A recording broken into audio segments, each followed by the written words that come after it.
YouTube channel Kautilya IAS में आपका स्वागत है। साथियों, पिछले वीडियो में हमने सिंधु सभ्यता के स्थलों के बारे में बताया था। आज हम बात करेंगे सिंधु सभ्यता के राजनीतिक, सामाजिक, आर्थिक और धार्मिक जीवन के बारे में। सबसे पहले आइए हम राजनीतिक जीवन की चर्चा करते हैं। सिंधु सभ्यता एक आद्य ऐतिहासिक सभ्यता है। सिंधु सभ्यता में लिपि तो मिली है, लेकिन वह पढ़ी नहीं जा सकी। इसलिए जो भी बात बताई जाती है वह पुरातात्विक साक्ष्यों के आधार पर बताई जाती है। जहां तक राजनीतिक जीवन की बात है तो ऐसा कोई पुरातात्विक साक्ष्य नहीं मिला है जिससे राजनीतिक जीवन के बारे में कुछ स्पष्ट और निश्चित रूप से कहा जा सके। कुछ अनुमान करते हैं इतिहासकार और वो कहते हैं कि शायद पुरोही व्यवस्था रही हो। कुछ इतिहासकार प्रजातंत्रात्मक तो कुछ इतिहासकार राजतंत्रात्मक व्यवस्था की बात करते हैं। वहीं कुछ इतिहासकार ऐसा मानते हैं कि व्यापारियों का वर्चस्व था, व्यापार प्रधान सभ्यता थी, तो व्यापारिक लोग ही प्रशासन को संभालते थे। वहीं कुछ इतिहासकार आधुनिक नगर प्रशासन जैसी किसी व्यवस्था की बात करते हैं, लेकिन साक्ष्य के अभाव में निश्चित रूप से कुछ नहीं कहा जा सकता। अंत में सिर्फ इतना कह सकता हूं कि शायद पुरोही व्यवस्था रही हो, या फिर व्यापारियों का वर्चस्व प्रशासन में रहा हो, या फिर आधुनिक नगर प्रशासन जैसी कोई व्यवस्था रही हो। क्लियर? राजनीतिक जीवन के बारे में सिर्फ इतना ही। इसके बाद हम बात करेंगे सामाजिक जीवन के बारे में। सामाजिक जीवन, सिंधु सभ्यता के सामाजिक जीवन की जहां तक बात है तो सैंधव समाज की जो सबसे छोटी इकाई थी वो थी परिवार। परिवार सैंधव समाज की सबसे छोटी इकाई थी और परिवार में मां का स्थान सबसे ऊंचा माना जाता था। यानी परिवार जो था वह मातृसत्तात्मक था। क्लियर? सामाजिक व्यवस्था के अंतर्गत अगर हम वर्ण व्यवस्था की बात करें तो जैसा कि वैदिक संस्कृत में हम पढ़ेंगे कि वहां वर्ण 4 वर्गों में विभाजित था, ब्राह्मण, क्षत्रिय, वैश्य और शूद्र। वैसी कोई व्यवस्था सिंधु सभ्यता में हमें नहीं प्राप्त होती। जैसा कि मैं पहले भी बता चुका हूं कि सिंधु सभ्यता के नगर 2 वर्गों में विभाजित थे, धौलावीरा को छोड़ करके। एक था उच्च नगर, एक था निम्न नगर। उच्च नगर में धनी लोग रहते थे, निम्न नगर में गरीब लोग रहते थे। तो यह बात निश्चित रूप से कहा जा सकता है कि सिंधु सभ्यता में मुख्य रूप से 2 वर्ग रहते थे, एक धनी वर्ग और एक निर्धन वर्ग। थोड़ा डीप अध्ययन करें तो हम पाते हैं कि चूंकि पुरोहित की एक मूर्ति मिली है तो पुरोहित वर्ग जरूर रहा होगा। कृषि होती थी तो कृषक समाज भी रहा होगा। उद्योग धंधे का साक्ष्य मिला है, उद्योग धंधों का साक्ष्य मिला है। चन्नू दड़ों से मनका बनाने का कारखाना, ऐसा साक्ष्य प्राप्त हुआ है। तो कारीगर और शिल्पी भी रहे हों, इस तरह से कुछ वर्ग रहे हों, लेकिन निश्चित रूप से कुछ कहा नहीं जा सकता। जहां तक खान पान की बात है तो सैंधव समाज के लोग शाकाहारी और मांसाहारी दोनों प्रकार के भोजन करते थे। मनोरंजन की बात करूं तो शिकार करना, पासा खेलना और पशुओं को आपस में लड़ाना, ये उनके मनोरंजन का प्रमुख साधन था। और अंत में सामाजिक जीवन के बारे में मैं उनकी वेशभूषा के बारे में बताऊं, वह सूती और ऊनी दोनों प्रकार के वस्त्र पहनते थे। क्लियर? सामाजिक जीवन के बारे में बस इतना ही। मैं आपको बताता चलूं कि मैं राजनीतिक, सामाजिक, आर्थिक और धार्मिक जीवन के बारे में जो भी बता रहा हूं वह संक्षिप्त और सारगर्भित चीज है। मैं उतना ही बता रहा हूं जीएस के लिहाज से जितना इंपॉर्टेंट है। वैसे तो एक एक टॉपिक ये ऐसा है जिस पर कई लेक्चर दिया जा सकता है। ठीक है, आइए हम इसके बाद आर्थिक जीवन के बारे में समझते हैं।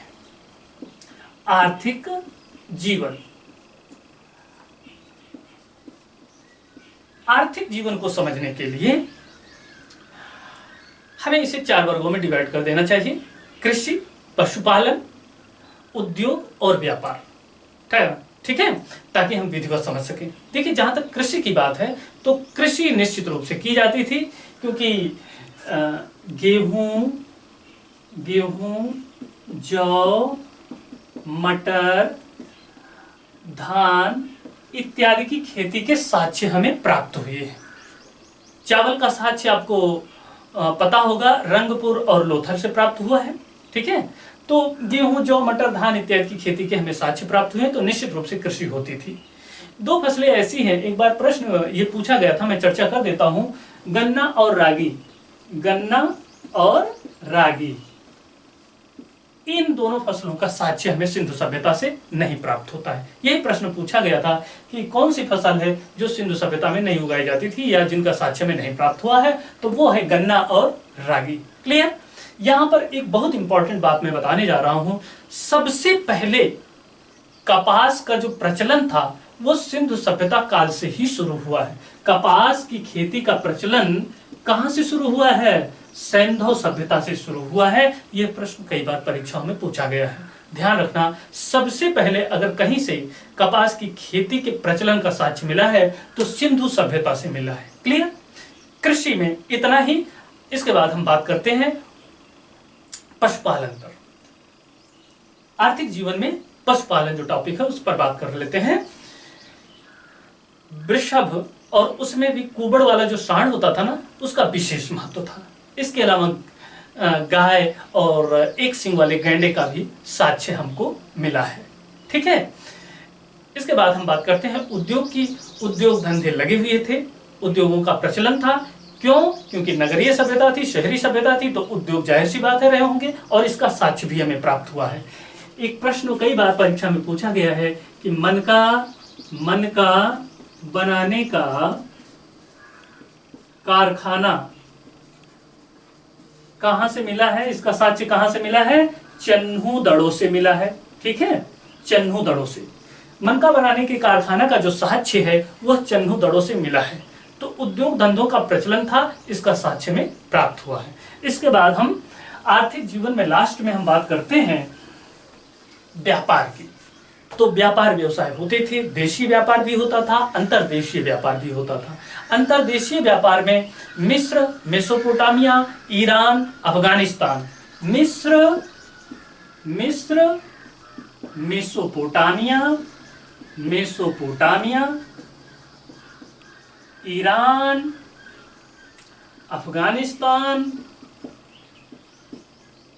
अफगानिस्तान, पश्चिम एशिया और मध्य एशियाई देशों से होता था। मध्य एशियाई देशों से व्यापार व्यवसाय होता था। ठीक है? और ये जो व्यापार है दोनों रूपों में होता था, आयात भी होता था, निर्यात भी होता था। ठीक है? सबसे पहले हम चर्चा कर लेते हैं आयातित वस्तुओं की। क्लियर? सबसे पहले हम आयातित वस्तुओं की चर्चा कर लेते हैं। तो ईरान और अफगानिस्तान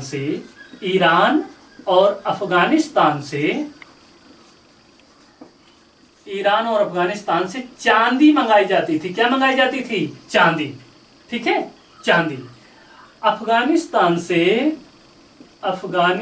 से टिन मंगाया जाता था। क्या? टिन। क्लियर? और मेसोपोटामिया से लाजवर्द मणि मंगाई जाती थी। ठीक है? लाजवर्द मणि। और जो अंतिम बात मैं बताने जा रहा हूं आयात में, वो सबसे इंपॉर्टेंट है तांबा। ये प्रश्न कई बार परीक्षाओं में पूछा गया है। जब आप पेपर सॉल्व करेंगे तब आपको पता चलेगा तांबा कहां से आयात किया जाता था। तो राजस्थान में एक जगह है, उसका नाम है खेतड़ी। खेतड़ी से तांबे का आयात किया जाता था सिंधु सभ्यता में। यह प्रश्न कई बार परीक्षा में पूछा गया है। ठीक है? तो ईरान अफगानिस्तान से चांदी, अफगानिस्तान से टिन, मेसोपोटामिया से लाजवर्द मणि, और तांबा जो है राजस्थान के खेतड़ी से मंगाया जाता था, आयात किया जाता था। ये हुई आयात की बात। अब हम बताते हैं कि क्या निर्यात किया जाता था। तो निर्यात में हाथी दांत, इमारती लकड़ी, और जो सबसे प्रमुख चीज निर्यात में थी वो था सूती वस्त्र। हाथी दांत, इमारती लकड़ी, सूती वस्त्र इत्यादि का निर्यात किया जाता था।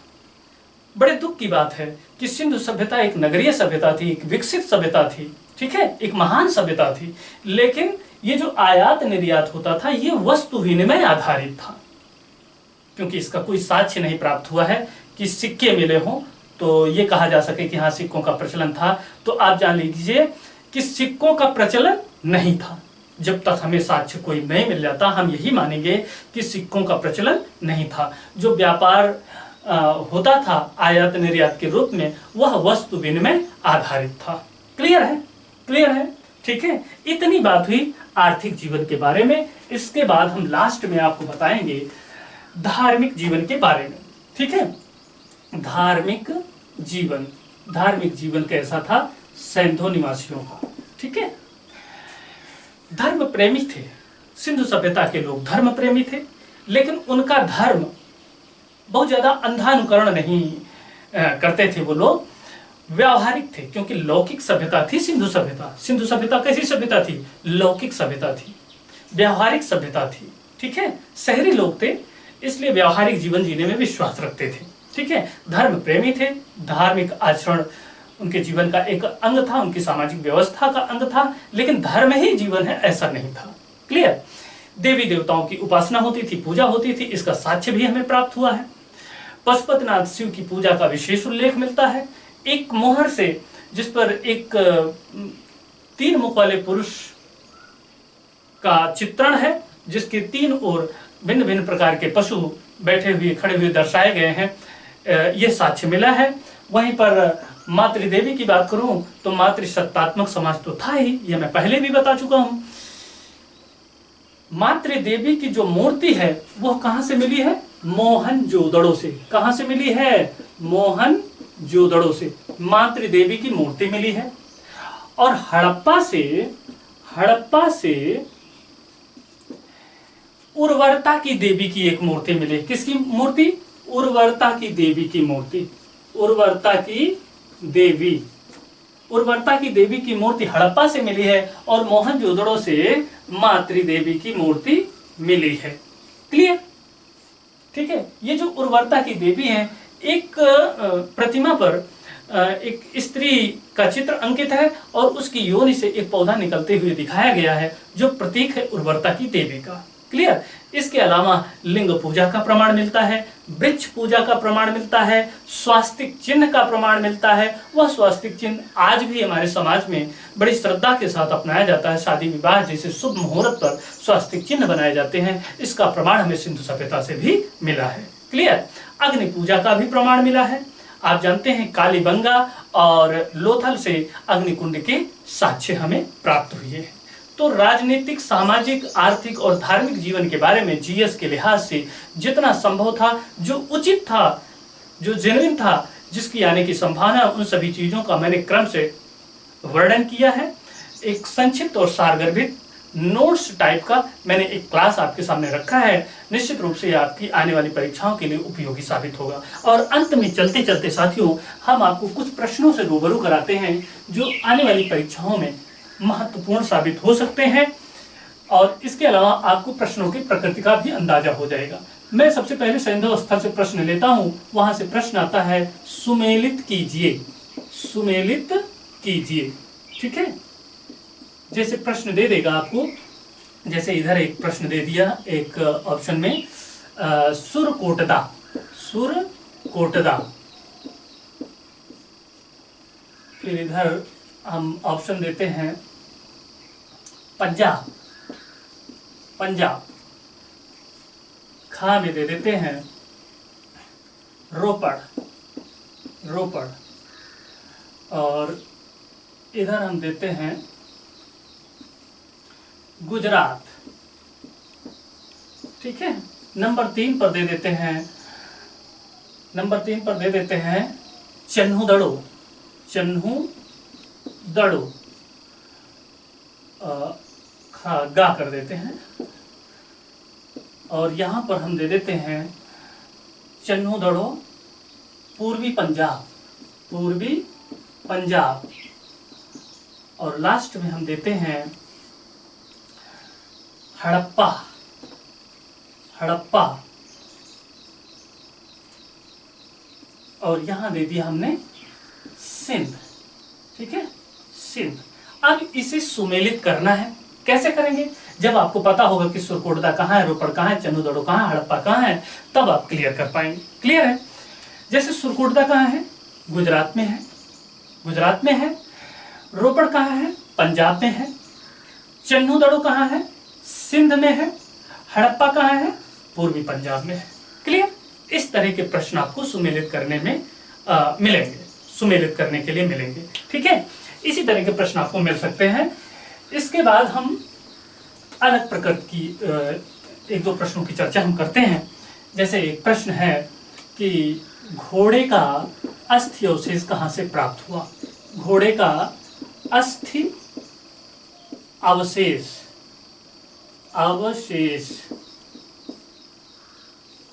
कहाँ से मिला है, ठीक है, घोड़े का।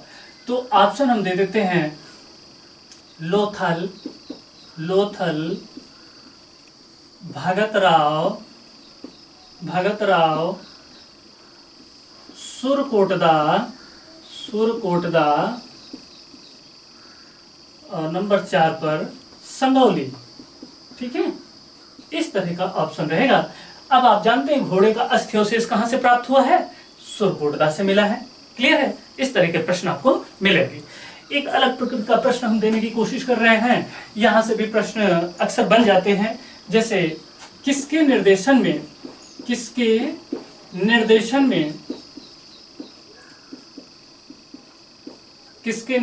में हड़प्पा की खोज हुई, ठीक है। किसके निर्देशन में हड़प्पा की खोज हुई। नंबर 1 चार्ल्स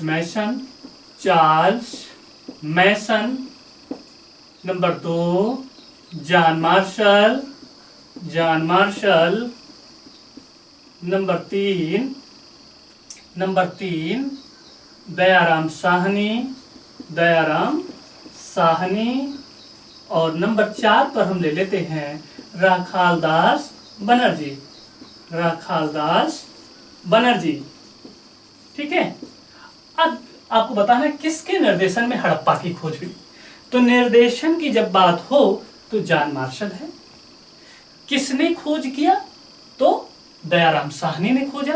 लेकिन किसके निर्देशन में खोजा गया, तो जॉन मार्शल के निर्देशन में खोजा गया, ठीक है। अब इस तरह से मैं कुछ प्रश्नों की चर्चा मौखिक रूप से करता हूं। जैसे कपास की खेती का प्रचलन कहां से प्राप्त होता है, तो सिंधु सभ्यता से प्राप्त होता है। ऑप्शन दे देगा सिंधु सभ्यता, वैदिक सभ्यता, मौर्योत्तर काल, मौर्य काल। सिंधु सभ्यता से कपास की खेती का प्रचलन का साक्ष्य में प्राप्त होता है, ठीक है। इसके अलावा एक दो प्रश्न और मैं लेता हूं। जैसे कि जितने भी नगर हैं वो 2 भागों में विभाजित हैं। कौन सा ऐसा नगर है जो 3 भागों में विभाजित है। तो मैंने आपको बताया भी है कि धौलावीरा जो गुजरात में है वो 3 भागों में विभाजित है। यहाँ से प्रश्न आता है। एक प्रश्न और मैं लेता हूँ, इंपॉर्टेंट है कि सिंधु सभ्यता का सबसे बड़ा स्थल कौन सा है, तो मोहनजोदड़ो है। लेकिन अगर प्रश्न ऐसा पूछा जाए कि भारत में स्थित सैंधव स्थल जितने हैं, सिंधु सभ्यता के जितने स्थल हैं, उनमें सबसे बड़ा स्थल कौन सा है, तो वो है राखीगढ़ी। राखीगढ़ी कहाँ है, हरियाणा में, ठीक है। उसी के बगल में बनावली है, हरियाणा में ही बनावली स्थल मिला है। वहां से मिट्टी के खिलौने का साक्ष्य, मिट्टी के हल का साक्ष्य और बैलगाड़ी का खिलौना भी वहां से प्राप्त हुआ है, ठीक है। इस तरह से प्रश्न पूछा जाता है। जैसे पूछ लिया कि सिंधु सभ्यता के सबसे उत्तर में कौन सा स्थल पाया गया, मांडा पाया गया। किस नदी के तट पर है, चिनाब के तट पर है। सबसे दक्षिण में कौन है, तो दायमाबाद है। किस नदी के तट पर, गोदावरी की सहायक के तट पर, ठीक है। अफगानिस्तान के 2 स्थलों के नाम बताइए, तो मुंडेगाक और शोरदुहुई है। इस तरह से प्रश्न आपको मिलने की संभावना है, ठीक है। शेष अगले क्लास में सिंधु सभ्यता के बारे में जो जरूरी था वो मैंने चर्चा किया है। अब हम आपको अगला क्लास देंगे वैदिक संस्कृति पर, और ऐसा पढ़ाएंगे कि आप वाह वाह कर बैठेंगे, ठीक है। तो चैनल को सब्सक्राइब कीजिए, लाइक कीजिए, शेयर कीजिए, और सब्सक्राइब करने के बाद बेल आइकन की घंटी दबाना बिल्कुल मत भूलिए, क्योंकि जो नेक्स्ट वीडियो के नोटिफिकेशन है वो आपको मिलते रहें। Okay, thank you.